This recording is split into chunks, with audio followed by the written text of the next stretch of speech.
Hi guys, this is Hirosaki. This story is all about what if Naruto was part of the Avengers. Naruto left the elemental nations and wound up in a world where flying metal man, magic, and gods exist. Before we start, kindly like and subscribe to this channel, and look over the description box for the author of this amazing storyline. Chapter 15, What the Hell Happened? Point 3. Bellagio Hotel Casino, Las Vegas, Nevada. March 30, 2005, 10:45 H local. You went in there with him? Pepper shouted angrily. She started pacing back and forth again. And you're the one who wanted to go with. What if you've been hurt or worse, killed? Well, I'm not that hurt, am I? Tony said while checking his body for any injuries. He only saw a small gash by his temple. Besides, you should have seen Naruto. The guy is a force of nature. He took out everyone without a gun. Tony took on a contemplative face. Maybe I should hire him as a bodyguard. He can take on an army. What? No. You and that guy got in more trouble together than should be possible. My hair is turning white just thinking about what would happen. Pepper immediately denied the idea. Tony just laughed nervously. Pepper immediately had a bad feeling. She stopped pacing and stared. What did you do? Pepper asked dangerously. You remember the final bet? Tony asked, his nervousness showing. Yes. Pepper drawled out. Well, it's not only the 3 favors that I gave. I also would give him a room on LA, and give him engineering and computer lessons. Tony said, waiting for the inevitable blow-up. What? Pepper reacted. She sat down next to Tony and took a deep breath. Just continue with what happened. Pepper said, giving up on the prospect of a dark future ahead of her. Sure. Tony said, hoping not to agitate Pepper more. Flashback continue. Ricardo Falcone is a high-positioned member of the Bianchi crime family. Although not related to the Bianchis, his father was one of the first outsiders who joined the crime family. His father's resourcefulness and loyalty allowed him to rise quickly through the ranks. He inherited the loan shark gig from his father, and allowed it to grow to a profitable venture for the family. Ricardo would always be loyal to the Bianchis. That's why he ordered his men not to join any faction between Vinny and Giovanni. He would usually join Vinny's camp since what Giovanni did goes against everything of what a family stands for, but the family needs to survive the aftermath. Whatever happens between the brothers, the family would need capital to recover, and bringing everyone in for the confrontation would just fracture the family and increase the damage that would happen. That's his reason and what he told the two when they called for his support. They really can't question his loyalty since he's been loyal from the start. He slept in one of the family's bases to make sure that if someone retaliated for him not joining any sides, he would be as far away from his family as possible. The 8-man guard is just extra precaution. He would be proven right to have them, but it wouldn't do a thing for what's to come. At least it's not one hostile Bianchi brother that came for him. Ricardo is looking at the clock, waiting for it to strike 2. That's when the Bianchi brothers would meet, and the fate of the family would be decided. He was lounging on the sofa with his men when someone knocked on the door. Everyone immediately tensed up and drew their weapons. The situation they are in had everyone on edge. The knocking continued until one of the guys closer to the door peeked through the eye-hole. He saw a blonde guy with shades wearing a hoodie. He's relatively young too. The guard walked over to Ricardo and said, "There's some blonde guy on the other side of the door. Early 20s, I reckon. Check what he wants. Just be prepared for anything," Ricardo advised. The guard nodded and walked back to the door. He unlocked the door except for the door chain and opened it. "What do you want?" he said, trying to be more intimidating. "Hi," Naruto said in an overly cheery voice. "I'm looking for a Ricardo Falcone." The guard drew his pistol and pointed it at the guy behind the door, ready to kill him if he did anything wrong. There's no one here by that name. Leave. The guard closed the door while still pointing his gun at it. He walked towards his boss and said, "He's looking for you. I sent him away." Good. We don't want any distractions tonight, Ricardo said. As soon as everyone sat down, they heard another knock on the door. The guard jogged to the door, annoyed and ready to turn the guy away again. When he was trying to reach for the door, it suddenly burst open. Naruto saw the guy running to the door with his Sharingan. This was the perfect moment to attack. They would be unprepared, thinking that the same guy is just looking for their boss again. He kicked the door open and immediately disabled the guard with precise and accurate attacks on the guard's tenketsus. He saw everyone frozen in their spot. He ran towards the center of the room. He lowered himself and extended both of his hands and said, "You're within the range of my divination. 8 trigrams 64 palms." He hit each person left mobile in the room, including Ricardo Falcone, 8 times, effectively temporarily paralyzing everyone. He dragged everyone and lined them up on the wall. "You can come in now," Naruto said towards the hallway. Tony saw almost everything that happened by peeking by the end of the hallway near the staircase. He was pretty sure his gun wouldn't do a thing even at this distance. What he can't figure out is how did Naruto paralyze everyone with only a few pokes here and there. Tony walked towards the apartment and saw Naruto looking over a guy in a gray 3-piece suit. That's Ricardo Falcone. Holy shit, that's a big catch, Tony said with a little bit of shock. He didn't expect some of the big guys to be here. Yup. Can you check the cabinet for files or anything incriminating? Take a picture of everything if you can. Call the cops too before we leave. Tony nodded to Naruto's request, but not before mumbling about something about him not being his sidekick. Tony began checking through the drawers and cabinets. He laid out every document he could find and laid it out on the table, and took photos of everything. While Tony was doing that, Naruto was opening up some tenketsus on Falcone so he can be mobile enough to ask some questions. "Where's your boss?" Naruto asked so he can take down the crime family straight from the top quickly. Falcone just kept his mouth shut, knowing that someone like this guy going after Vinny during his showdown might as well cause the family collapse. Seeing that Falcone wouldn't talk without some extreme measures, which he can't use since apparently torture is frowned upon in this world, he applied a small genjutsu on him to make him more cooperative.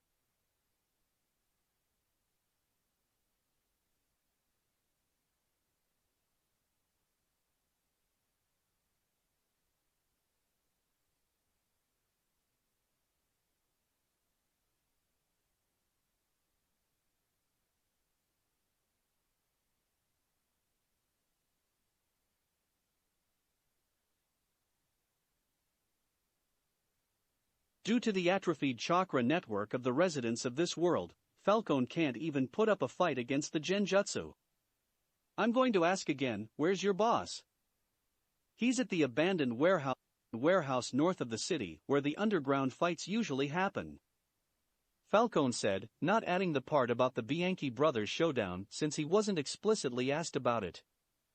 Naruto knocked out Falcone and went over to get Tony. "You done here?" Naruto asked. "Yep, just about. Can't believe the dirt on these guys, and it's only one side of their business," Tony said while fixing up the file on the table. Tony then jogged out of the door, followed by Naruto, but not before taking a photo of the guards and Falcone. He texted a contact he has from the FBI about what they found out. He's pretty high up the ladder to make sure the Bianchi can't bury the case. When they got in the car, Naruto said, "We should go to the warehouse district.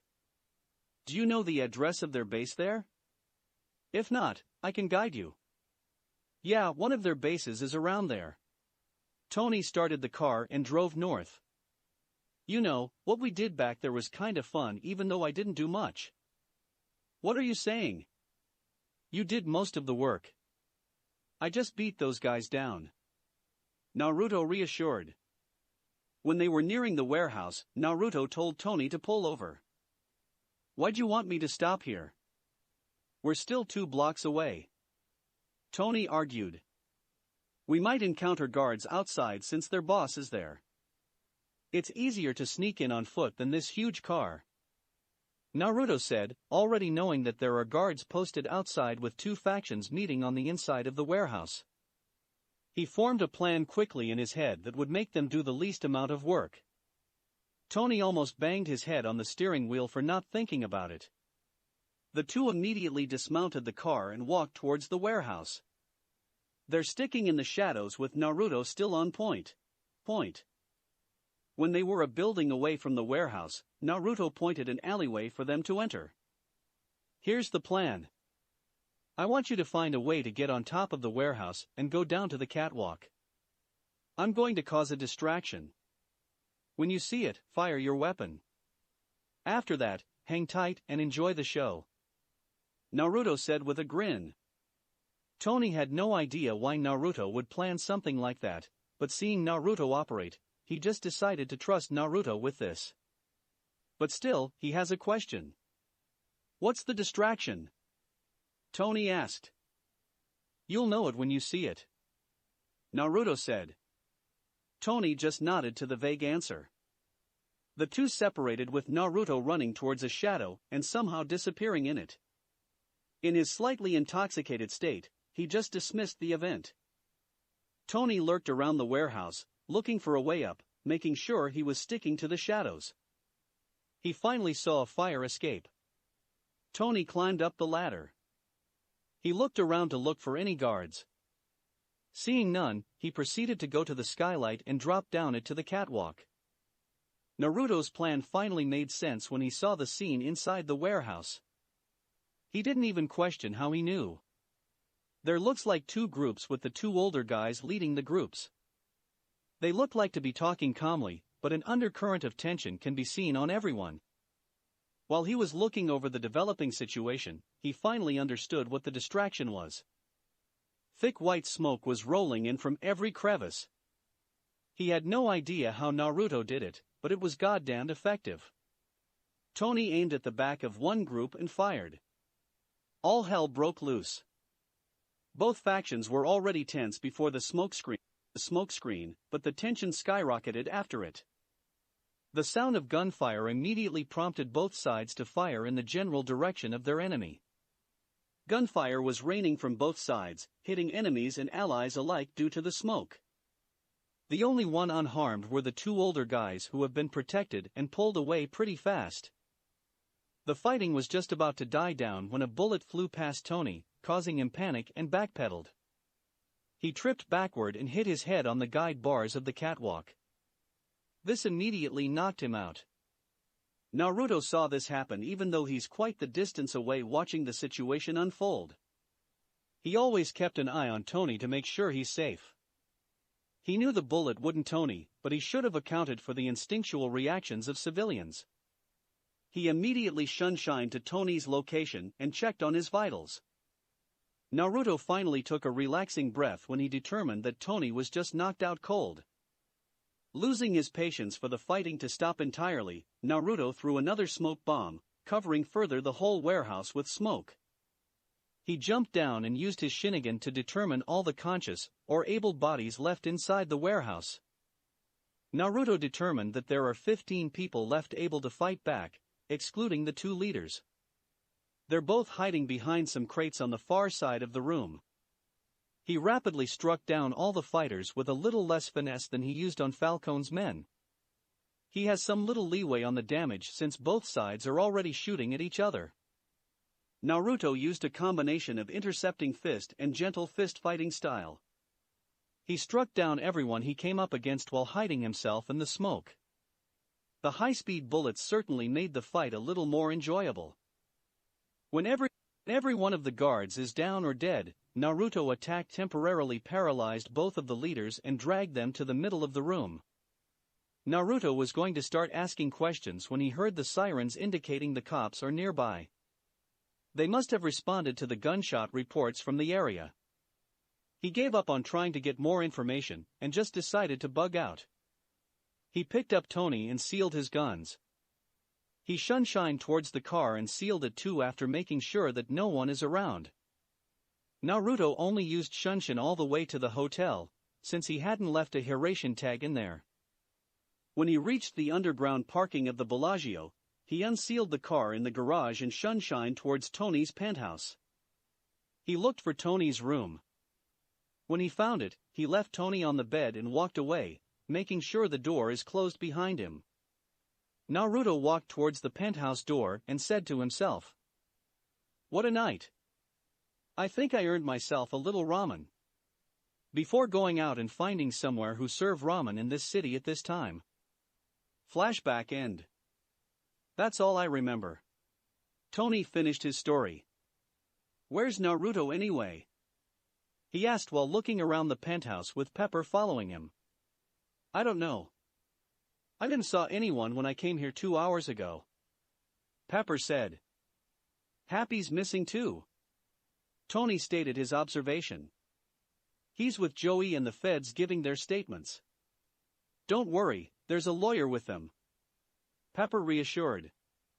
"She's one of the people who's managing the damage control for Tony and this Naruto's mess. Just let them tell the truth. That 2 guys took down a criminal empire in Vegas that everyone else can't," Tony said, with a proud smile. Pepper just took a deep calming breath and said, "Just call your lawyers and work it out with them before giving a statement. I'm going to try to find your friend." Tony poured himself a cup of coffee and looked behind her. "No need, he's right behind you," Tony said with a grin. Pepper immediately turned around and saw a blonde-haired guy with blue eyes wearing a hoodie. He was eating a cup of instant noodles using chopsticks. What infuriated her more than she already is was the carefree look he has. "You!" Pepper shouted while pointing at Naruto. "Me?" Naruto asked dumbly, not following the conversation. "Yes, you. What do you have to say for yourself?" "Dragging around my boss across town to bring down the mob." Naruto's expression took on something like he finally understood something. He took on a cheerful smile. It was Tony's turn to feel the chill running down his spine, seeing the smile in Naruto's face. "Oh. You must be Pepper," Naruto said while extending his hand. Pepper just shook Naruto's hand, getting swept by his friendly demeanor. "Did Tony finally ask you for a date? That's why you're here, right?" Tony spat his coffee, hearing Naruto's question. Chapter 16, Warmer, Warmer, Warmer. New York City, New York. March 30th, 2005, 0800H local. Natasha had just landed on the roof of the SHIELD New York field office using a Quinjet. She had barely slept along the way.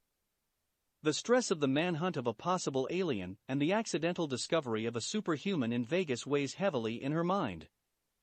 When she got off the Quinjet, she was expecting Barton or Coulson to meet her on the helipad. What she was not expecting is Nick Fury standing with both of them. "Didn't expect to see you here, sir." Natasha greeted her boss while giving a small nod to Barton and Coulson. "Let's get inside. I'll talk along the way," Fury said and walked toward the roof entrance. "I was not expecting to be here too, but I got an interesting call 2 hours ago." Fury looked back to see if he got everyone's attention, especially Romanoff. "But first, I want you to tell them about what you found first while you're on your brief vacation." Natasha immediately knew that the call must be related to Naruto. What the hell could he have done that would warrant a call to Fury himself in the span of a 5-hour flight?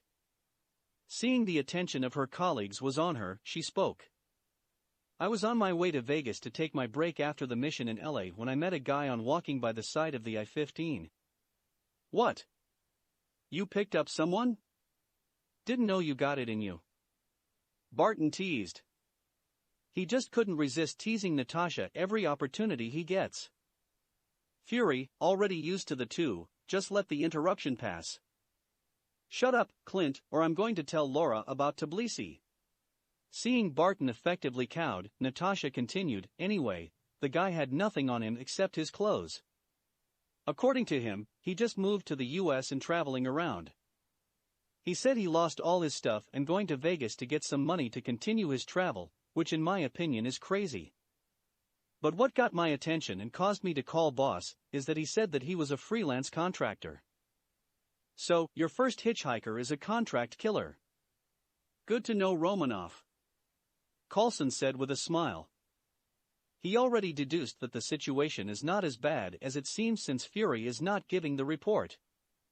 You shut up too. I can still key Lola. Coulson's smile fell off his face too.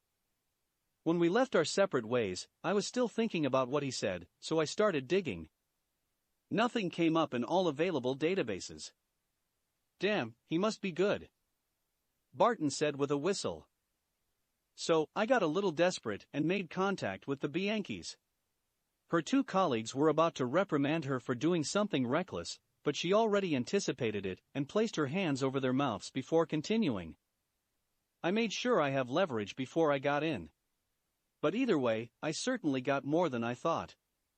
They arrived in a briefing room. To emphasize her point, she projected the fight on the wall to show them. As you can see, I was proven right to be wary of him. He's good. Coulson said in a clipped tone. This part you won't like, Coulson. Natasha warned him. Shield Tech analyzed the video. The results showed that he is better, at least physically, than Captain. Captain who? Coulson asked, not getting the statement. Natasha pointed to a flag outside the room. His face immediately paled. Someone managed to remake the serum? He asked with a shake in his voice. Captain America has always been his hero. Learning that someone, somewhere, had somehow recreated the serum is massive news for him. No, not that we are aware of, but we're not completely sure. Natasha answered. I was going to make contact with him in the Bellagio since he was playing poker, but Tony Stark got to him first. How? Barton exclaimed. He's apparently excellent at poker and Stark heard about it. He invited him to his private game. Natasha answered. Thank you for the report, Romanoff. Fury interjected.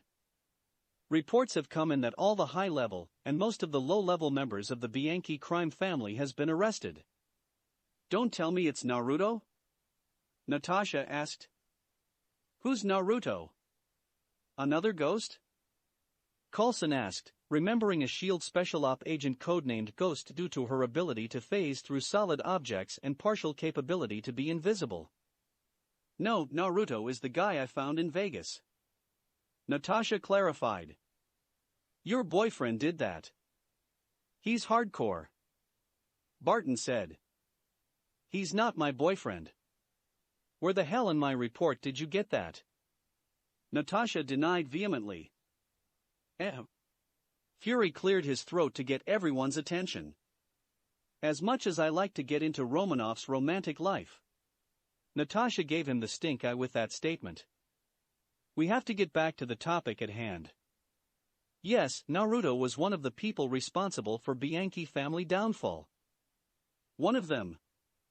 Coulson picked up on Fury's choice of words. Yes. He apparently thought it was a fun idea to bring a civilian. Fury took on a more serious expression. He took with him a drunk Tony Stark. Coulson and Barton had a wide-eyed expression before laughing hysterically. Both of them thinking of what they wouldn't give to see that guy tow a drunk Stark around while taking down a crime family. That's got to be an event for the ages. Natasha, on the other hand, is banging her head on the table repeatedly. How the hell can so much happen within 2 days of her meeting him? She currently wishes that she hadn't taken that vacation to Vegas. Maybe then she would have one less problem to deal with. I sent additional teams to monitor the situation. If Stark's army of lawyers can't deal with the situation, I'll make some moves. Fury said while outlining his plan. For the other reason, I'm here. He turned to Coulson before continuing. I want everything you got about the 083. I have a meeting with POTUS and JCS. They want an update on the event. They're also going to show me something that could be related to the 083. Apparently, it's for eyes only. Finishing his statement, Fury started to walk out of the room. But before he could leave entirely, he looked back and said to Romanov, "Before I forget, Naruto Uzumaki has suddenly appeared in our databases. You might want to look into that after this." He then walked out. Natasha groaned again, hearing the news. Why can't everything be so simple? Naruto probably found a high-class forger in Vegas. Average forging jobs would not show in their databases since no paper trail would be made. Bianchi probably knew who was the best forger in Vegas, but it probably has to wait. The mission right now has the most precedent. Natasha faced Coulson and Barton and asked, "Want to catch me up on what's happening here?" "I'll go first since my side has the least progress," Barton said to both of them. "The search for the alien or the reason for the spotlight?" Spotlight? Natasha asked for clarification. "Well, 083 is just dull. So, we call it the spotlight," Barton answered. No lead panned out. If there's an alien that crossed using the spotlight, there's no sign for it anywhere. The cause of the spotlight is now assumed caused by the alien, so we can't move forward without finding it. Barton finished his report before looking at Coulson to report his side. The techs found no trace evidence at the site. The only clue we have is the 8 cherry blossoms trees that grew exactly 100 m away from the site and positioned at the 8 directions of the compass. The trees are virtually indestructible, only the bark and leaf samples are taken. The genetic test identified the tree as Yoshino blossom. Ancient Asian and other unidentified scripts were found on the tree. Each text is made out of smaller texts that can only be viewed microscopically. The microscopic texts that can be translated have multiple repetitions of the words bridge and barrier. That's why I hypothesized that there might be an alien. Coulson finished his comprehensive report. Natasha absorbed both of her colleagues' reports. After a few seconds, she asked, "All right, so what do we do next?" "We," Barton indicated both himself and Natasha, "are going to keep finding that alien. Coulson's going to compile a report for Fury, then continue reading through witness statements." Barton finished. "All right, let's go," Natasha said. She stood up and walked out of the door, followed by Barton and Coulson. Kamartaj, Kathmandu, Nepal. March 30, 2005, 12:45 H local. Ancient One. The 3 guests bowed down in front of her as a sign of respect. "Good. You're all here. Have a seat." The Ancient One pointed to a shibudai with 1 sitting pillows on one side and 3 on the other. The table has a small basket of biscuits and a pot of tea. The Ancient One served everyone a cup of tea. Everyone took a sip of their drink as customary before she finally said, "Let's get to business, shall we?" The Ancient One said with her usual smile. Everyone in the room showed their agreement. "Let me start with the most important point first. Master Pangborn." "Yes, Ancient One?" Jonathan Pangborn straightened his back in attention. Jonathan Pangborn is a 6 feet 2 inches, medium-built, 30 years old, Caucasian man who came to Kamartaj after an accident in the factory he worked for rendered him paralytic from the waist down. He came to Kamartaj in hopes of being able to walk again, as the same as many stories he heard. The Ancient One accepted him as a student and started his own journey in the way of the mystical arts. This allowed him to use his legs again. "You're able to use your legs again in its fullest, am I right?" The Ancient One asked. Pangborn nodded his head in affirmative. "When are you planning to live the order, if I may ask?" Of course, she already knew the answer due to the power of the eye, but the conversation would be more natural if Pangborn is the one who laid out his plans. Pangborn looked shocked for a moment, as well as Caecilius and Mordo, the last of which felt betrayed that someone would willingly leave the order when they achieved their goals. "Around a year from now, Master," Pangborn finally answered. "Good," she said. This drew shocked expressions from the people in the room. They would have thought she would be against Pangborn leaving. But not good enough. "I want you to leave immediately." It seems like this whole conversation would continue to shock them all. Nobody heard the Ancient One ask someone to live. "May I ask why, Master?" Pangborn asked with a shake in his voice due to nervousness. The Ancient One just smiled, enjoying drawing these reactions. Being centuries old, entertainment becomes a scarce resource. "For your final mission, of course," she said. Pangborn drew a calming breath, hearing something to reassure him. He really wouldn't want to be on the Ancient One's wrong side. "As you would leave the order anyway, I'm giving one last mission for you. I want you to gather information on anything or anyone that might seem strange. The more powerful, the better." "Your will be done, Master." "May I ask why and when should I leave?" Pangborn asked. "Of course, you may ask, but I won't reveal the answer until I have identified who or what it is," the Ancient One said, losing her smile. "As for when, I prefer if you leave as soon as possible. Maybe after the gathering. Bring your items with you. You won't have to go back here again unless I call for you," she answered. Pangborn stood up, bowed, and left, but before he could go far, the Ancient One added, "Find the yellow fox. It's the only clue I could find." Pangborn bowed again and left to pack for his journey. Caecilius and Mordo are staring dumbfounded to the exchange. They guessed a similar conversation would happen with them. "Now that's done." The Ancient One faced Caecilius. "After the gathering, I want you to pore over our records for any mention of a yellow fox," she ordered. Caecilius is a 6 feet 0 inches, broad-built, 40-years-old man who came to Camartage with the help of Carl Mordo.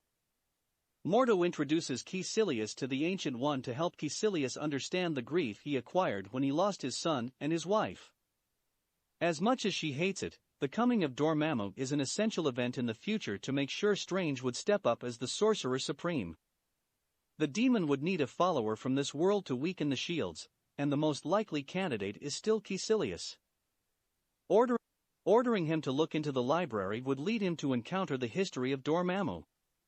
His grief and discontent would draw him to the demon's power and start the whole event. "Yes, Master." Caecilius nodded. The Ancient One waved her hand, indicating he is dismissed. Caecilius stood up and left. The Ancient One stared at Mordo. She was thinking about which approach would make him less likely to betray the order in the future. Carl Mordo is one of the most promising students the Ancient One ever had.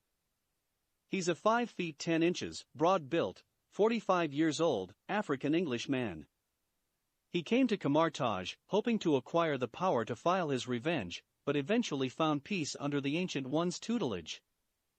Deciding on her plan, the Ancient One waved her hand, materializing a journal. "This is one of my summarized journals. I write one every century I'm alive to keep track of the critical event." She placed the journal and slid it to Mordo's direction. "I want you to read it. Ask any question, anytime.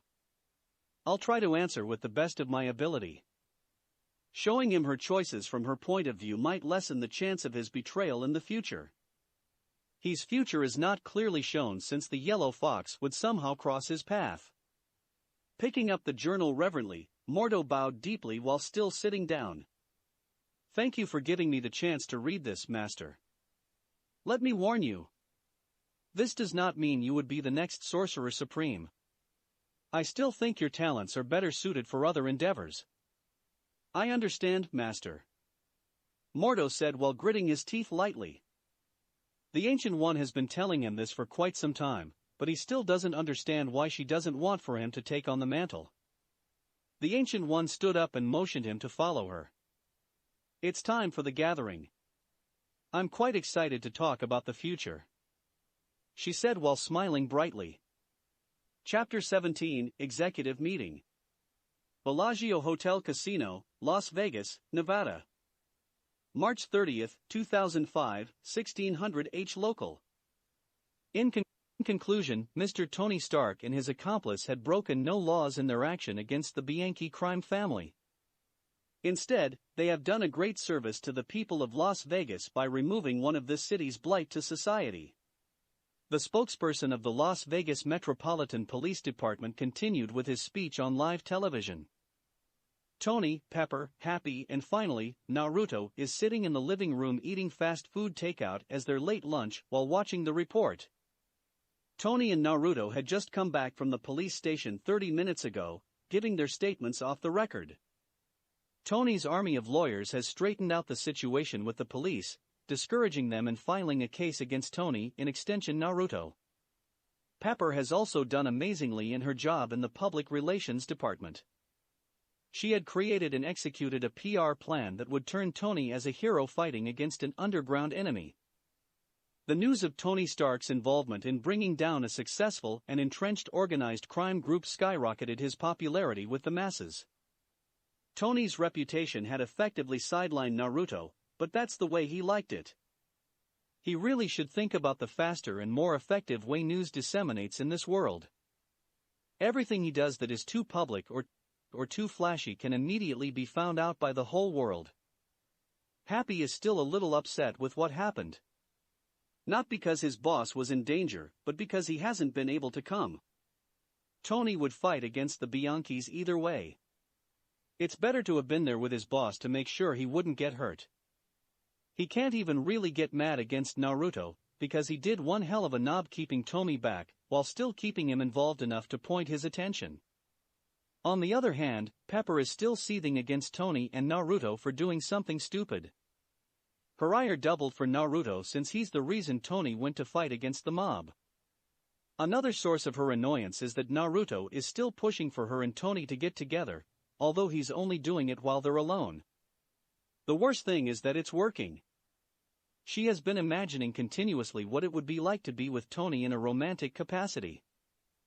The only thing stopping her is that she knew that Tony's personality would be counterproductive in a long-term relationship. If she wants to have the relationship she wants with Tony, some parts of his character would need to change, especially his playboy lifestyle. Naruto's question is still bouncing around Tony's mind. Echoing. His brilliant mind is working against him, concocting vivid scenarios of living with Pepper until they were gray and old with their family around them. Noticing Tony's blank stare, Pepper nudged him and asked, "Are you all right?" Yeah. I'm fine. Just thinking about stuff," Tony said, placating Pepper. She didn't believe it for a second but let it go anyway. She looked over to Naruto and saw him eating another bowl of ramen. How can someone eat so much of that stuff is beyond her. Tony noticed the wary but thoughtful look at Naruto. This reminded him of what he was supposed to ask earlier. Hey! Naruto! Tony shouted to get his attention. Naruto answered while still having some noodles dangling from his mouth. I was thinking of going back to LA tomorrow. Are you coming with? Tony asked. The question immediately drew the attention of everyone in the room, remembering the bet of Naruto staying at the Malibu house. Pepper was still hoping that it wouldn't happen. It will make their lives a lot more complicated. Happy is just watching, interested in hiring Naruto in some capacity. I'm not going to stay for a while. I still have some traveling to do, Naruto said with a smile after swallowing the noodles. Tony just nodded. He was secretly relieved that Naruto would not stay for a while. He really would like to talk to Pepper first about Naruto's suggestion without the added complication. Pepper had roughly the same thought running through her mind. As a matter of fact, I might be leaving tonight, Naruto said. He's thinking about trying to get a head start on his plan. I'll take 100 million with me. As for the rest, I'll just buy some shares in your company." Naruto explained his plan for the money he won in the game. "Pepper can handle that." Tony just waved his hand. Pepper is typing away in her phone, listing out Naruto's plan. "Just call ahead before going to LA. There might be no one there if you just stroll in," Tony informed Naruto. "Don't be too sad, old man. I'll drop by soon," Naruto said with a cheeky smile.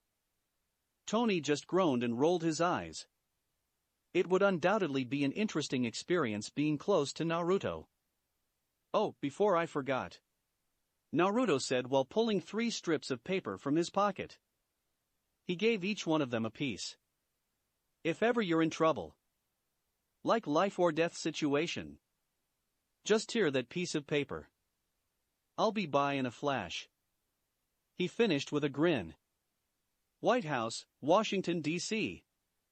March 31, 2005, 0800H local. Fury hated being in the White House. Even if he used the secret entrance to hide his presence, the White House is still one of the most publicly known places on Earth.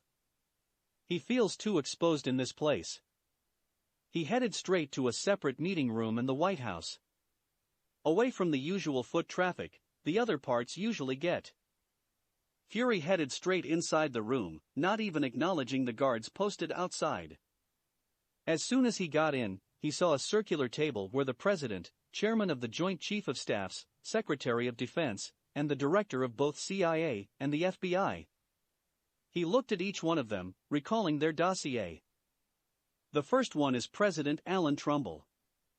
A 6 feet 2 inches, medium-built, 68 years old, African-American man, he is the first non-white president ever to be elected into office. A relatively clean man, in contrast to other politicians, he focused on international relations, making it relatively harder for S.H.I.E.L.D. to get around. General Joseph the Viper Colton is the chairman of the Joint Chief of Staff. A 6 feet 0 inches, muscularly built, balding, 50-year-old Caucasian man, he is a career military man just like his father before him. He first started his career at the tail end of the Vietnam War and acquiring multiple decorations. He has climbed quickly through the ranks until he finally was able to lead a war theater of the Gulf Wars. His performance in the Gulf Wars allowed him to be nominated as the chairman JCS by 2 presidents. Joe earned his moniker by being a brilliant commander capable of brutal decisions against the enemy. Jon Voight is the Secretary of Defense. He is a 6 feet 2 inches, bulky, white-haired, 66-year-old Caucasian man. Unlike many of the former SEC defs, he has never joined the military, but only worked as a specialist and consultant. His knowledge with the military and his mental acumen being the reason Trumbull appointed him. The director of the CIA, Alan Hundley, is the primary rival of Fury. He's a 6 feet 0 inches, large-built, pepper-haired, 47-year-old Caucasian man. The CIA has always been a little envious of S.H.I.E.L.D.'s resources. Alan Hundley has the same stance as the other high-level CIA members, that S.H.I.E.L.D. is an overhyped spy agency that has no real purpose except for investigating the weird stuff. He was a field operative that retired for a safer desk job after he married. The director of the FBI, on the other hand, is still doing some field ops from time to time. A 6 feet 1 inch, lean-muscled, 40 years old, brown-haired Caucasian, Seeley Joseph Booth is a former Army Ranger who joined the FBI after having enough of the violence. He vowed to catch as many criminals as he had killed. He only partially retired in the field after his daughter is born, and aimed to be the director of the FBI. Fury sat down on the last available chair without another word. Trumbull cleared his throat and said, "I have here in my hands is the only copy left of something that can be a threat to national security," Trumbull said while lifting a folder in his hands. "I'll let Colton report a summary. I'll pass this around. You can't make a copy of anything in this file. Reserve your questions for later," he said in an authoritative tone before passing the folder to Secretary Def. At 8:45 p.m. 2 days ago, a pair of technicians from Edwards Air Force Base noticed an anomaly in one of their experimental machines. Latter has picked up a small, high-speed object crashing in the middle of the Mojave Desert. Voight passed the folder to Hundley, his expression showing concern and interest at the same time. The folder must really have something interesting in it. A man appeared suddenly on top of the crash site. We used God's eye to get more detail. After some time, he created a clone, and the clone ran towards the direction of LA. The main body ran toward Las Vegas. Fury immediately perked up hearing Las Vegas. Something in the back of his mind is screaming at him, and slowly getting more evident. Like a puzzle slowly being completed. He saw Hundley passing the folder towards Booth with apparent interest. We lost him before he reached Vegas, but we noted that he was running at around 200 to 250 kilometers per hour. Colton finished. We have no idea who or what he is, but he is somehow connected to the event in New York due to his appearance is close to the event. The direction of the object was also determined to come from the direction of New York. He would be considered a threat to national security until proven otherwise. Trumbull said. Booth passed the folder to Fury. His face is severe but unreadable. I want S.H.I.E.L.D. to take pints since it's their specialization. Everyone here would help them with finding out more about the man. Everyone nodded to the president's orders, with inky Hundley slightly disgruntled. Fury finally opened the folder. A picture is the first page, a black and white photo standing in the middle of nowhere. His instinct screaming at him, he turned the page showing a portrait taken by God's eye. A very familiar man. Goddamned Naruto Uzumaki. He felt like banging his head on the table repeatedly, but his professional attitude allowed him to stay stoic. Trumbull noticed Fury's silence. What are you thinking, Fury? Trumbull asked. I need to call my team and send one immediately to Vegas. Fury said, lying smoothly. Hundley stared at him for a moment, trying to ascertain his thoughts, but immediately gave up, remembering how different his and Fury's skill level is. The president nodded and dismissed them. Fury immediately headed toward the secret entrance and called Romanoff. When she answered, Fury immediately said the one thing that could make her stress skyrocket without waiting for Romanoff to greet him. Naruto is the alien. Chapter 18, Optimism and Changes. Kamartaj, Kathmandu, Nepal. March 30, 2005, 1300 H local. A short walk to the main training grounds, the Ancient One saw it was full of elders, masters, and apprentices. Mordo walked forward and lined up with the other masters. The Ancient One can't help but smile at the sight of all the sorcerers and sorceresses gathered. She still can't believe that sometimes that the order grew from 50 from her time to 1500 now. Although she used the power of the enemy to unnaturally extend her life, she can't deny that seeing this now almost made everything worth it. She walked towards the observation stage high up on the side of a building. Everyone is waiting for her announcement. Curious and excited at the same time. Through all the years the Ancient One had been leading the order, a gathering of this size had never happened. The Ancient One looked to one of the masters standing at the top of the wall, and gave him a nod. The master called his hand together and spread it wide, extending his arms to the side. A bright circular orange spell array enlarges from where his hands met and grew exponentially. Similar occurrence arrays are growing around the perimeter of the wall. When the arrays meet, sparks are formed until the two merged. This continued to occur until the whole training ground has been covered. The vast array acts as a barrier, ensuring that nothing she said would come out. Happy with the barrier, the Ancient One started her announcement. Elders, masters, apprentices. I have ordered this gathering to announce the new track the order would take.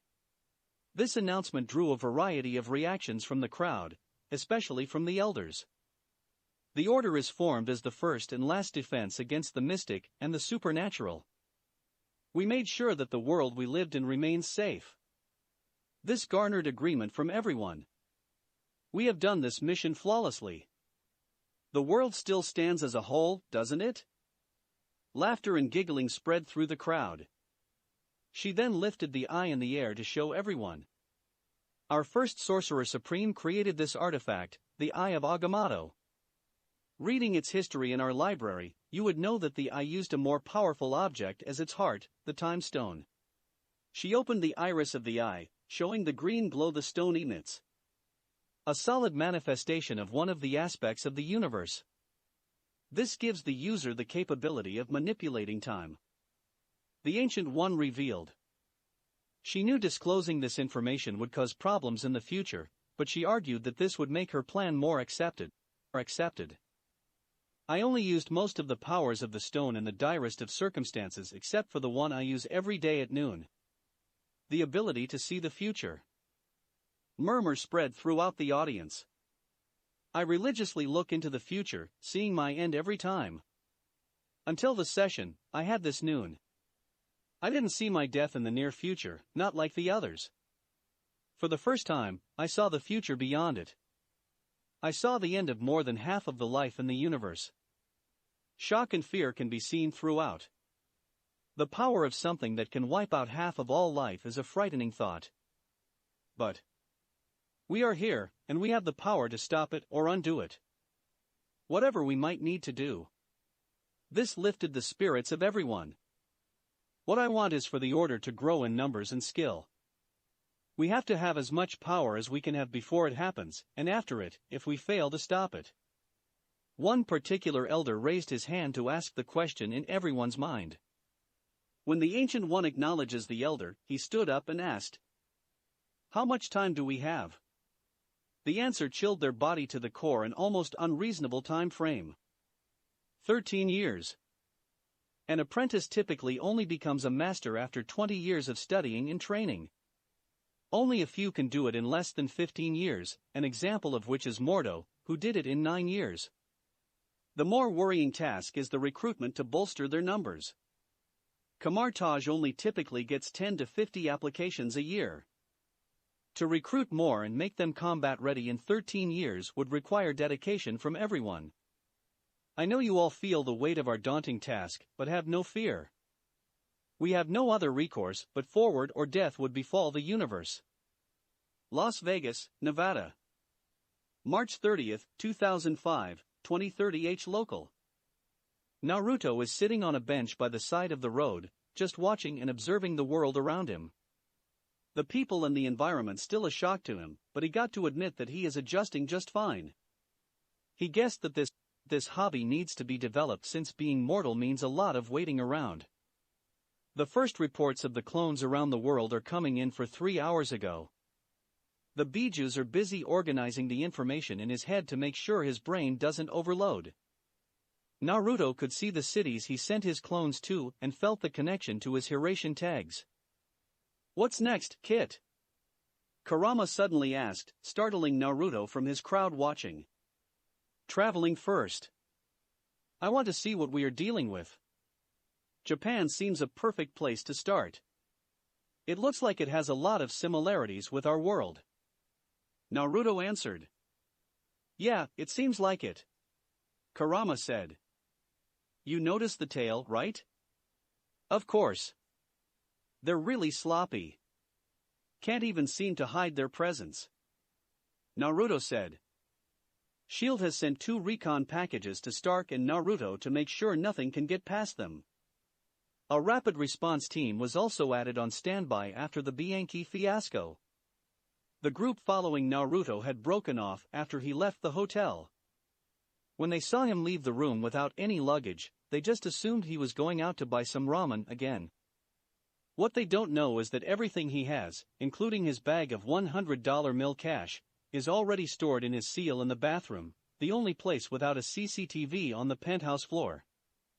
Naruto already made the surveillance team the moment they came, not because of their hostile intent, but the feeling of being watched tipped him. Naruto unsealed a folded world map in his pocket with many signs and marks on it. Looking over it intently, he finally made his decision. Naruto stood up and walked over to the alley behind him, still with agents following him. Agent Richard Rogers is one of the agents leading the recon team. They have been disgruntled when they were tasked to follow a playboy billionaire and some kid. Their team is one of the best in the US, so they have no idea why they were assigned to this OP. His team is following one of their targets, Naruto Uzumaki. They have lost him once during their 2-day stay, and it was during the Bianchi fiasco. Their bosses gave them some dressing down, but overall, it could have been worse. They saw him pull out a piece of paper from his pocket, but they can't see what it is. He stood up a moment later before walking down the alley behind him, which is weird but totally normal behavior for him. A tail is already following him some distance away, and a drone from above ensures he isn't lost. A gust of wind suddenly blew across, momentarily covering the camera with a piece of newspaper. When the paper finally dislodged, the target is gone. Frantic on the prospect of losing him again, Rogers immediately lunged to the radio on the dashboard. "This is Oculus Main, come in, Oculus One, confirming visual on Whiskers," Rogers said to the radio, using their handles. "Negative, Oculus 1 through 5 already searching." The voice on the other end finally said, "Acknowledge. Continue search." "Over," Rogers ordered. After 30 minutes, another transmission from the radio came in. "This is Oculus 1. Target lost. Orders? Return to stage 1. Over," Rogers said before finally settling down the radio. He slumped on the steering wheel, thinking about the lashing he would get again for losing the target, again best in the US, my ass. He took his phone and texted a message to his boss. "Target lost. Request backup. Bellagio Hotel Casino, Las Vegas, Nevada. March 30, 2005, 2100 H local." "Well, it looks like already left," Tony said to Pepper. Tony and Pepper went to dinner in one of the hotel restaurants, and they drank 4 bottles of wine between them. Naruto stayed behind to finish up his picking, but it looks like he left already. Happy, on the other hand, said he would be doing something so he won't be able to join them. It looks like he got himself a date. That's a relief. I can finally relax a little, Pepper said with a sigh. Hey. He's not that bad, Tony defended Naruto. Pepper only gave him a disapproving look. Okay.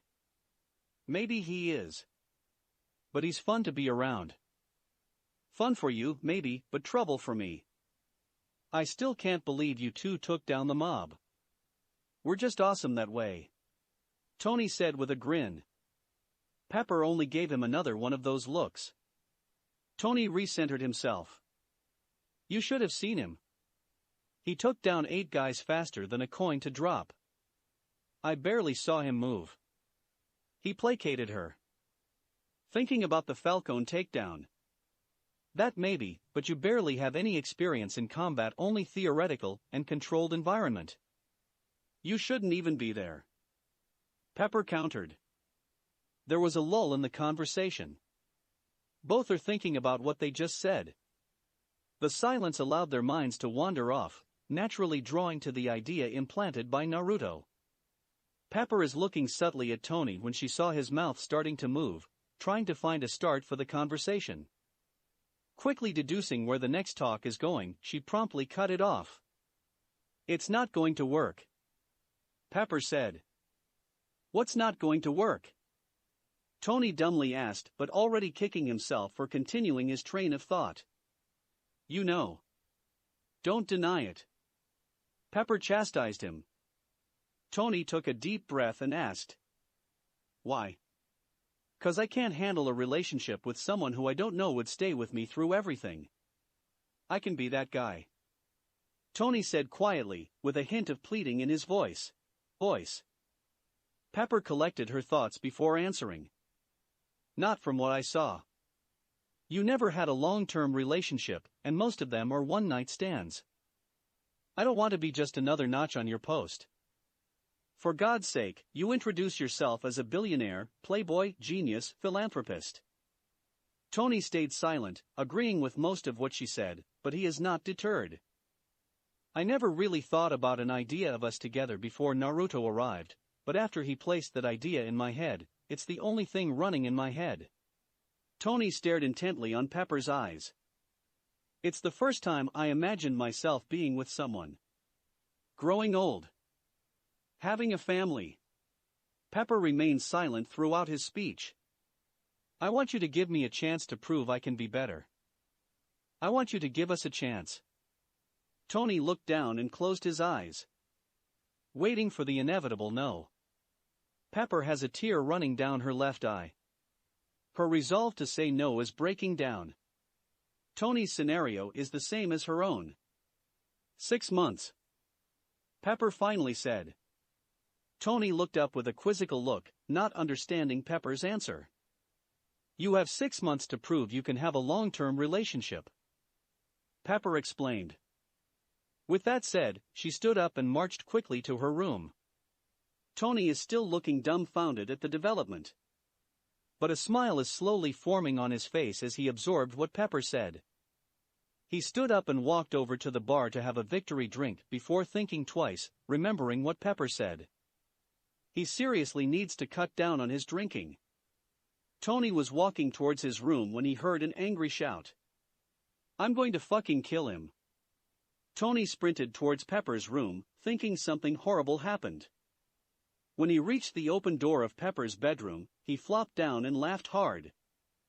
He can see Pepper standing in the center of the room with Pepper of various varieties and sizes everywhere, including the ceiling. Pepper walked out of the room, slamming it shut. She gave Tony an angry glare. 6 months, she bit out. This immediately shuts him up. New York City, New York. March 31, 2005, 0900H local. Natasha sat frozen on her seat in a cafe. She had dragged both Barton and Coulson to have a better breakfast than just take out coffee. They were about to finish eating when Fury called her. She answered immediately, but before she could say anything, Fury said the words that left her frozen. Naruto is the alien. Barton is immediately concerned and tried to call Natasha's attention to no avail. He then stood up and shook her. Natasha shook her head and gave Barton a nod of appreciation. Romanov. Are you still there? She heard Fury from the other end of the line. Yes, boss. Just a little taken aback. Wait for a second, boss. We're outside. Natasha answered. She signed to Barton and Coulson that they need to get back to the office. Who are you with? Clint in philosophy. She said. Good, I want you to put me on speaker when you get in. Fury ordered.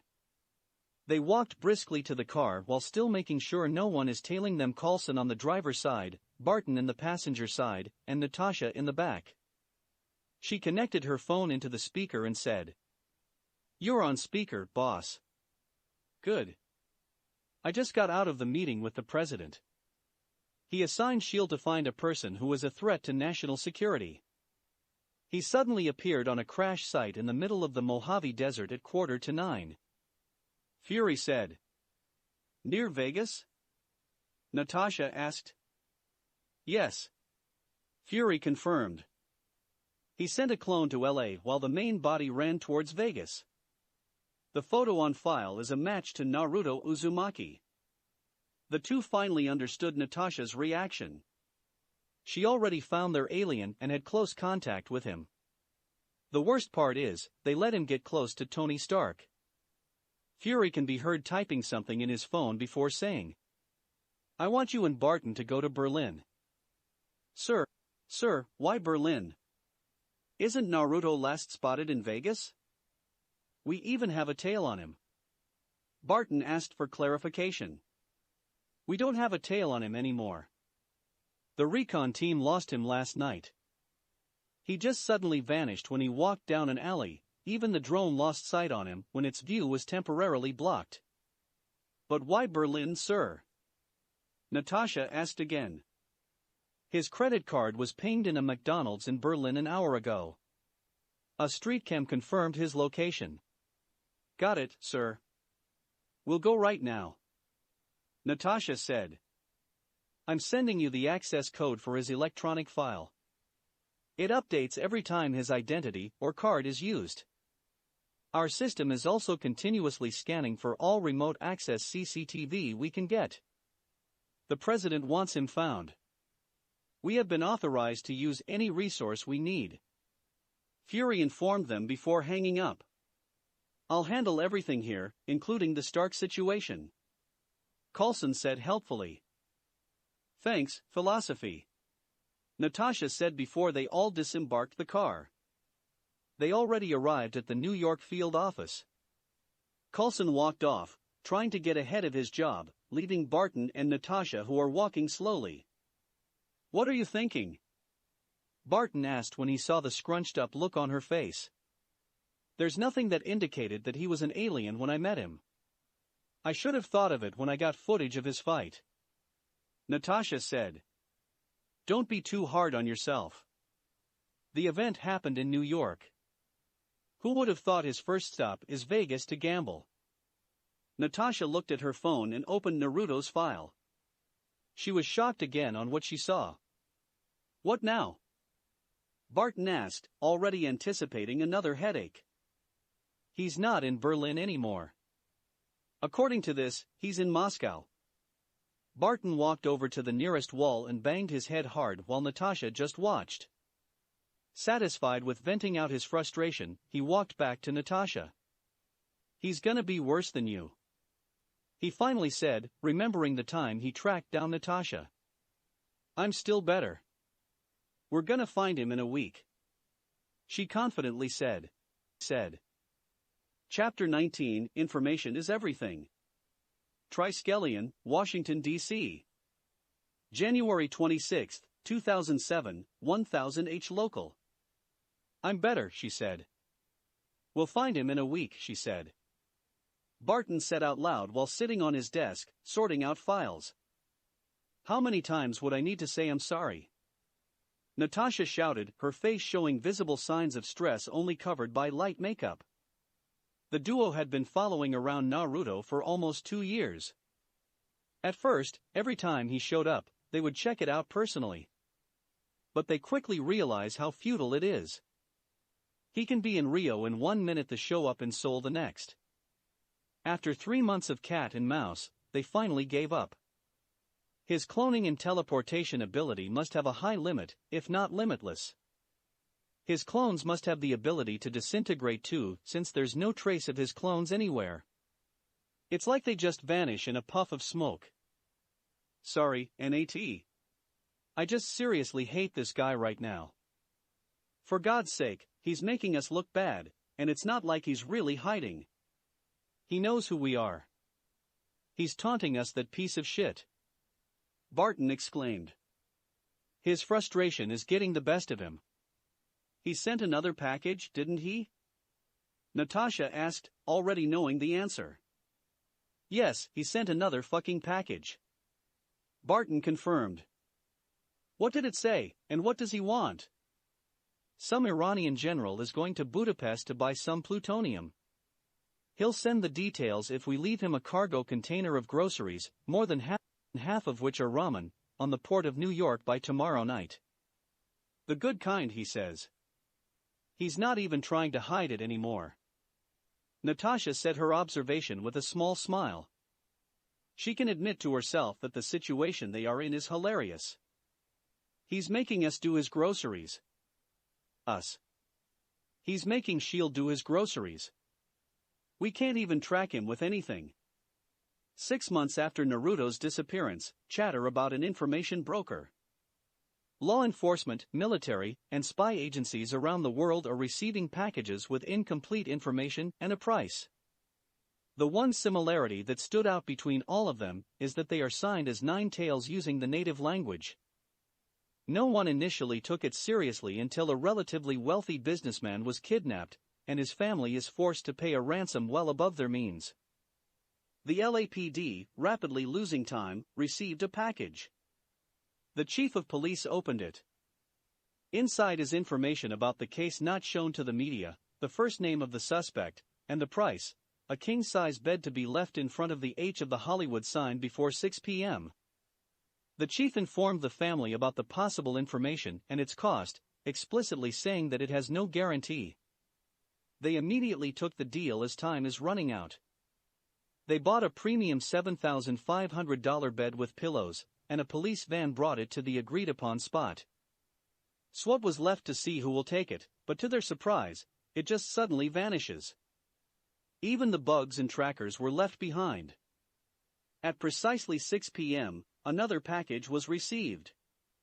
Still, this time, it contains the information of the kidnappers, their location, blueprints, and a video was seemingly taken outside and inside the building. Checking out the information was easy enough, and they confirmed that everything seems authentic. LAPD immediately did a rescue operation, and it was a success. News about the authenticity of the information broker spread throughout the world like wildfire. Fury immediately sent a team to find the information broker to no avail. He was about to assign it to a secondary priority status until he received a package from the broker, placed on his table. The possibility of the broker to have enough reach to put a box on his table already sets him on edge. The information inside outlined the presence of a terrorist cell that uses possible alien tech. The price for further details, a decommissioned Quinjet to be left in a hangar in Reagan Airport. Fury accepted the deal and left a fully functional Quinjet, not a decommissioned one, in the hangar, but not before leaving a bunch of trackers and cameras in the jet and the hangar. In case all of this doesn't work, the functional Quinjet can be tracked down remotely. He was confident he could find out who the broker is until he saw the jet fade in front of the camera, leaving behind everything that he added, including the built-in tracker. That's when it suddenly clicked. They can't find the broker since he might be the person they can't find already. Naruto probably built an information network and selling it himself. This was only confirmed by the whisker drawings in the package he received after the payment. 2 months after that event, a different type of package arrived at the office of the Field Marshal of the United Kingdom. It still has its information and a price, but the purpose is wholly different. It states that after the payment, he would do the mission himself, something like a mercenary. The Field Marshal checked the information and figured out why the broker offered to do the task himself. An English journalist is captured by the Taliban and taken to a fortified hideout. The mission would likely cause high casualty before even retrieving her. That's why he decided to accept the deal, but still sending SAS units near the area. The following day, the SAS units reported that the journalist appeared in the middle of their camp, unbound, but with a sack over her head. The bag itself has a face drawn on it with whiskers. Interviewing the journalist yielded no clue to the broker's identity. This incident opened up a new avenue for the broker, not only selling information, but also selling his services. Luring him into a trap to ascertain his identity proved futile since he's the one who chooses which group or person he would offer his services. The only upside is that the people could see is that he only seems to help the good, weak, or vulnerable. The governments, on the other hand, wants him for their own. He is already considered a thorn to all the organized crime groups, terrorists, and some politicians. They pooled their resources to place a bounty on the broker's head, which is currently at $740 million. In retaliation, the broker pranked all of them. To this day, the only persons who are sure that the Nine Tails and Naruto are the same people are Fury, Barton, Coulson, and Romanoff. Other organizations are still speculating who it is. You going to accept the deal? Natasha asked after Barton finally calmed down. As much as I don't want to, Fury already greenlighted it. The cargo should be arriving any second now. Barton answered. Did he place trackers on it? Yup, for all the good it's gonna do. Did he say if he's gonna do it? No. Fury's going to send us to wherever the information says. Too high risk to send some other team. Anyway, did they find Banner already? Natasha said, changing the topic to something less stressful. Not yet, but the military is taking point in this one. It's their screw-up. Thunderbolt's heading the op. That's a disaster waiting to happen. Natasha commented. He's furious about the broker not sending him anything. He's been spewing that the broker is working against U.S. interest. Barton recalled a meeting Fury took him. The two chatted for a few minutes until Natasha noticed something on Clint's desk. Looks like you got a package, Natasha said, pointing behind Clint. This is one of the infuriating things about Naruto. He can somehow get in and out anywhere. Clint turned around and saw a box. I really hate him, Clint said through gritted teeth. He stood up and opened the box. Inside are various tapes, photographs, and a folder. All must be damning evidence against the general. The folder also includes floor plans of the hotel and approximate hostel numbers. It looks like we're going to Budapest, Barton said before standing up and taking the box with him. Natasha followed close behind him. Malibu, Los Angeles, California. January 26, 2007, 1800 H local. Naruto finally decided to cash in on Tony's bet. He's been traveling the world, but he spent most of his time in Kyoto, enjoying the nostalgia the place made him feel. He saw as much as he can see without relying too much on his clones, only using them as a diversion. But travel is not the only thing he did. Naruto finally managed to build up his information network that encompasses the world. He sold his information as planned, but not for cash, only for goods he needs or wants. Naruto made sure that he only helps the people in the right. He really wanted to save everyone, but Gyuki's argument made him act otherwise. You can't save everyone, and even if you can, you shouldn't. You would be the crutch of the world. You would prevent them from growing. Even God does not help everyone, Gyuki advised him. Naruto's mercenary work, on the other hand, is due to his boredom and karma. He's always been an active person, always wanting to do something. Kurama's solution is to do the hard jobs himself, which helped him relieve a lot of his tension. But the information network and the mercenary work didn't consume most of his time, it was setting up his business. He needed a front to launder his money and a base of operation for each place or country. His great idea is to establish a Japanese-style fast food restaurant with on-site living arrangements for workers. He named it Shikugakure or Hidden Food Village, an obvious pun for the Hidden Villages system. The spiral symbol of the Uzumakis was used as the logo for his business. He blew through his cash just to set up the company, and it required for him to steal some money from terrorists and crime groups. It took him a year just to start the business and make it look legit, including establishing identities for the manager of each place.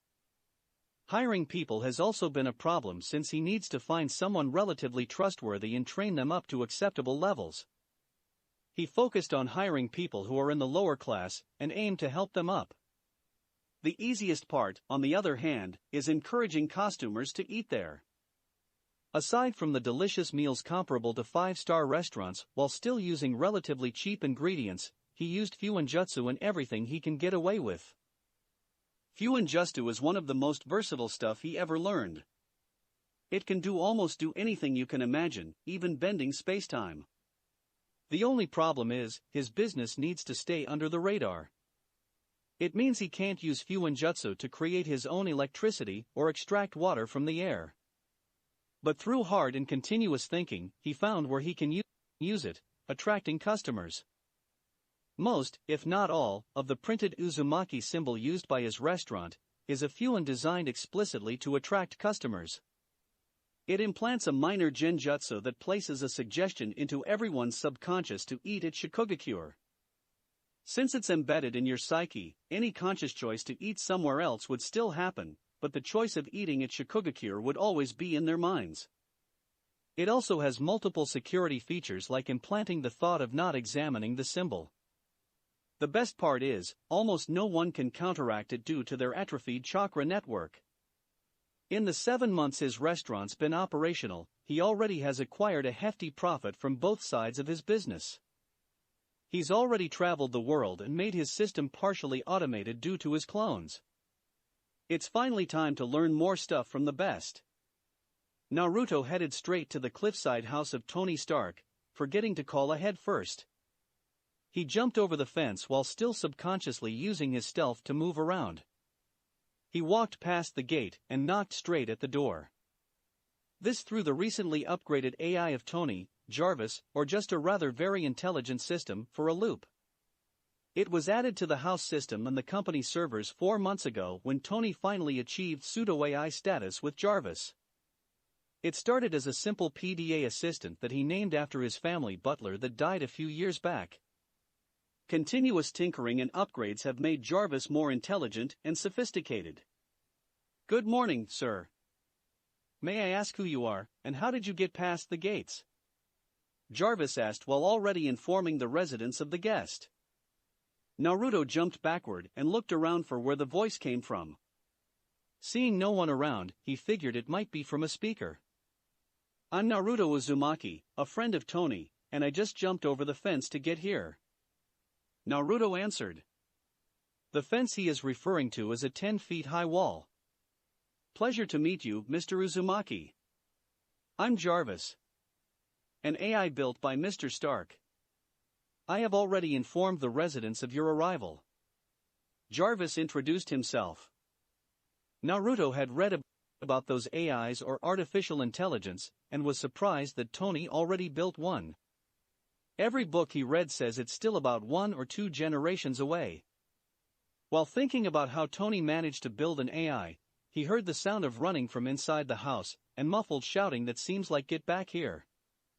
Naruto got down on his fighting stance, preparing for whatever might happen when the door opens. As the steps got closer, Naruto tensed up to prepare an opening attack. When the door opened, he started to attack, but immediately held himself back, surprised at what he saw. With his body still in a fighting pose, he dumbfoundedly said, "Hello there, I'm Naruto. What's your name?" Chapter 20, A Pleasant Surprise. Stark Mansion, Los Angeles, California. January 26, 2007, 1830 local. "Hello there, I'm Naruto. What's your name?" There are a few seconds of awkward silence before it was broken. "What are you doing?" Tony asked. "Introducing myself," Naruto said plainly. "Before that?" Tony asked again, indicating to the fighting positions Naruto still in. "I heard shouting and running. What was I supposed to think?" Naruto defended himself. "Not attacking just anyone who comes out?" Tony said in a deadpan voice. Naruto finally relaxed his posture after this and stared again at Tony's arms. "Hi. I'm Naruto. How are you, little lady?" Naruto asked with a friendly smile. "Again, what are you doing?" Tony asked with a weird look in his face. "I'm introducing myself. It's polite." Naruto emphasized the last part with a nod. "She's like 9 months old. She can barely even talk." "How would I know?" Naruto said with a pout. Pepper finally showed up behind Tony. When Naruto saw Pepper place her hand on Tony's back, he finally put it all together. His face immediately brightened up with a smile and let 6 feet into the air, which surprised both of them. When he landed, Pepper had the presence of mind to pull him into the house before anyone can see him, but Naruto's mood could not be deterred. "I knew it. I knew it," he repeatedly said while jumping around. Tony and Pepper just keep on looking at him, waiting for him to calm down. "When did it happen, and she's your baby, right? Come on, don't leave me hanging here." "Okay.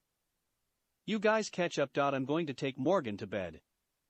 Pepper took the now-named Morgan from Tony's arms and retreated.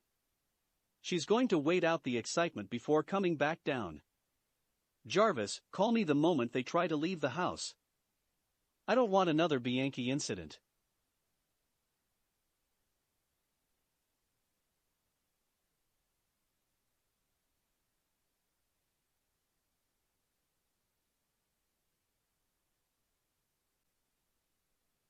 Pepper said before retreating. Of course, Miss Potts. Jarvis answered. Tony and Naruto watched Pepper leave before Tony led Naruto to the kitchen. Help yourself with anything, Tony said, pointing to the refrigerator and the cupboards. You have ramen? Naruto asked automatically. Tony sighed and pointed at the rightmost cupboard. He should have guessed that Naruto would eat ramen. Naruto immediately went to the cupboard and prepared himself a cup of ramen using the microwave. When it was done, he promptly unsealed metal chopsticks from his pocket and retrieved the cup. He placed it on the island and sat down. When Tony saw Naruto finally settled down, he finally started the conversation. What have you been up to all this time? Tony asked. Traveling mostly. Been around almost every major city I can get to. Started my own business with the money I won from you guys. This sent a wince in Tony's face remembering the beatdown he received. Took me a while to set it all up, that's why it took so long to drop by. Naruto finished before slurping another strand of ramen. Good for you. What business did you open? Tony asked, genuinely curious what business an overenergetic, ramen-addicted, force of nature Naruto would open. I opened a Japanese-style fast food restaurant chain, Naruto said flippantly. That's when a thought ran through Tony's mind. Don't tell me. Japanese-style fast food. Opened in the last 2 years. Why I haven't I thought of it? Tony thought rapidly. Stark Industries had been aiming to branch out in the past 2 years. They'd been discussing it for a while, and numerous suggestions had been thrown around, but no one seems to agree on where they should head next. Not until a board member suggested to buy out a new up-and-coming fast food chain, Shikogakure. Everyone was skeptical at first until the same board member brought takeout from the place. They were immediately hooked, and everyone agreed to buy out the company. The only problem is, no one knew who the owner is. The restaurants seemingly appeared out of nowhere with all the supply chain and staff in place. There's no clear command structure since each branch seems to operate on its own, but they are all the same, indicating that one person owns it all. They tried to find the name of the corporate owner through back channels, private detectives, and even government records, but all of it yielded any useful clue. Each place seemed to be registered to the manager with no hard evidence it being a franchise. Tony already pulled the idea due to the lack of progress 2 weeks ago, but it looks like some development might happen today. You're the owner of Shikogakure? Tony asked. Yup. You heard of it? Tony shook his head in affirmative. Awesome. How'd you manage to do that? It would have cost you several $100 million to start that many branches at once. Tony said his company analyst reports. Same way I did with you. Only on a smaller scale. Naruto lied. I'm going to ask you about that anyway. Do you want to own the corporation partially? Tony was ecstatic about the development, but stopped himself. He's still a businessman, even a lazy one. Why'd you want to sell it? Tony cautiously asked. I'm not selling it. I'm giving 35% of the profits to you so someone else can handle the day-to-day operations, Naruto said while slurping the leftover soup of his ramen. Tony quickly computed the returns in his mind. 45%, and it's a deal. Tony countered. All right. But I want an increase in your stocks. How is that, by the way? Naruto asked suddenly, remembering what the rest of the money he left went to. You now own 8% of my company. You originally had 3%, but every time you make a profit, 90% of it goes into buying new stocks. The rest is placed into a bank account. I don't know the specifics since Pepper handled most of it, Tony said, remembering about Naruto's portfolio, which is absurd with its growth. It's like his gambling skills. Any investments that use Naruto's account rarely lose money. Awesome. That means I can be a board member, right?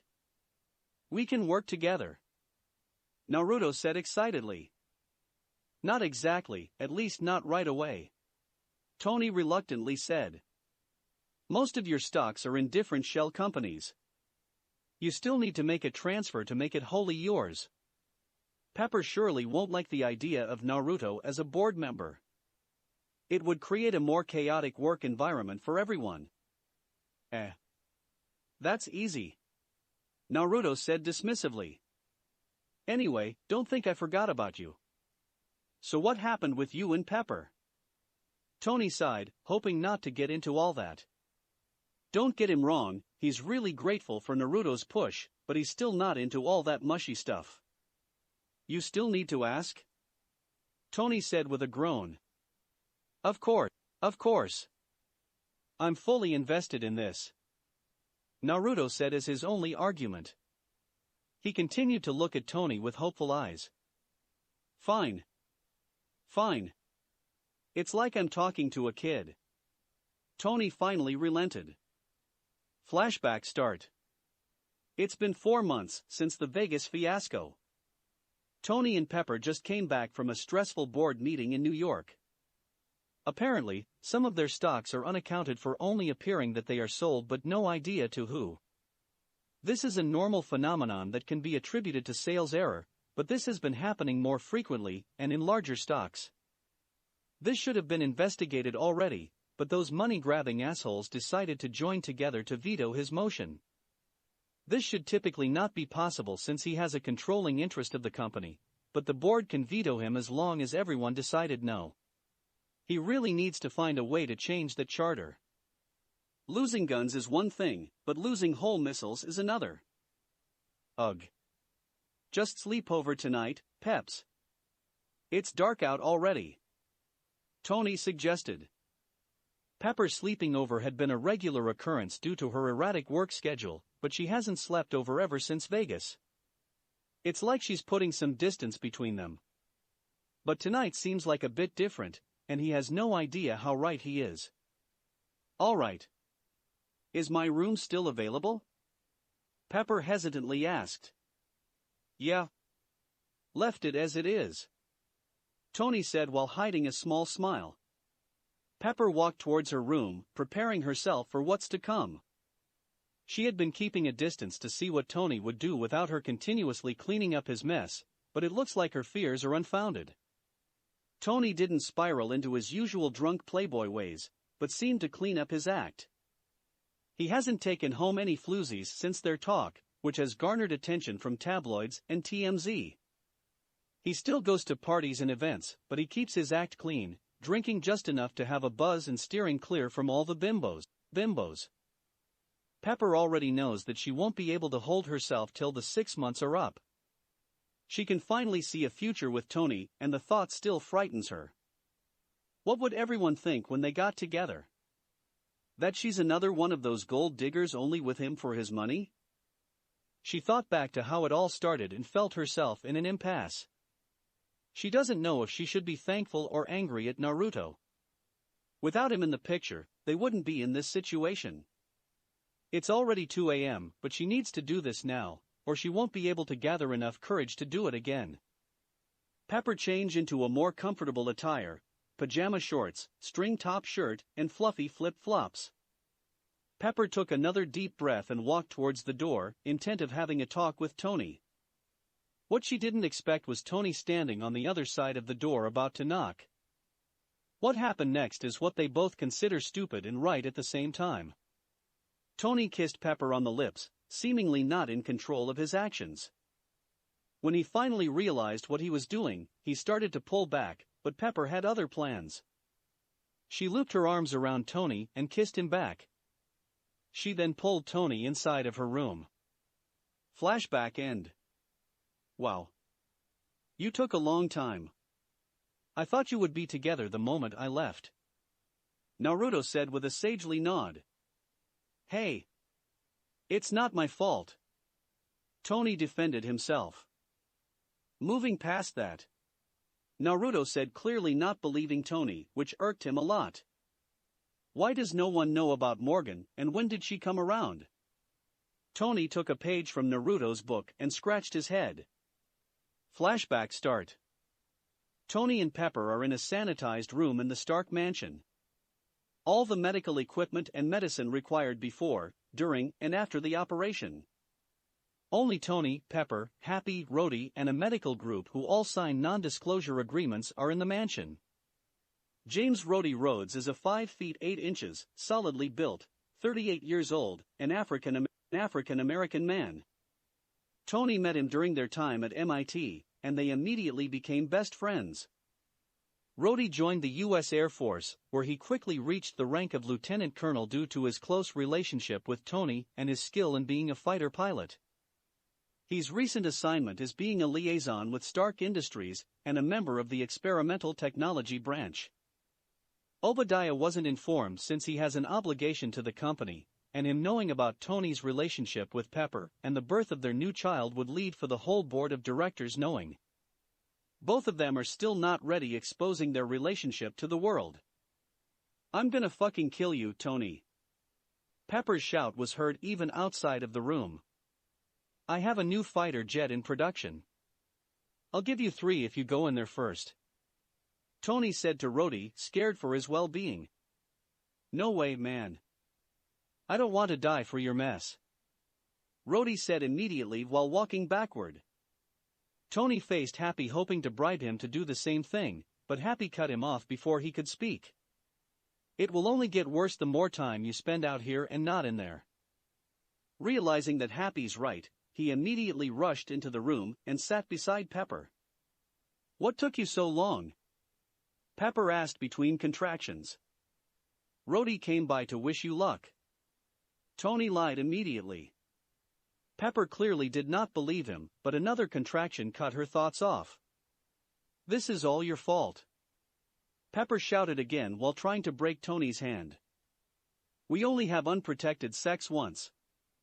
"Once," she said again, referring to the first time they got together. In a rare moment of self-control, Tony shut his mouth before he could retort to what Pepper said. The medical staff attending to Pepper remained professional throughout the ordeal, but some small bouts of giggles could be heard from time to time. Pepper's labor continued before exactly at 7:43 a.m., May 22, 2006, their baby girl was born. The nurse cleaned up their baby and placed her on Pepper's arms. "She's so beautiful," Pepper said with a smile and tears streaming down her eyes. "Hello.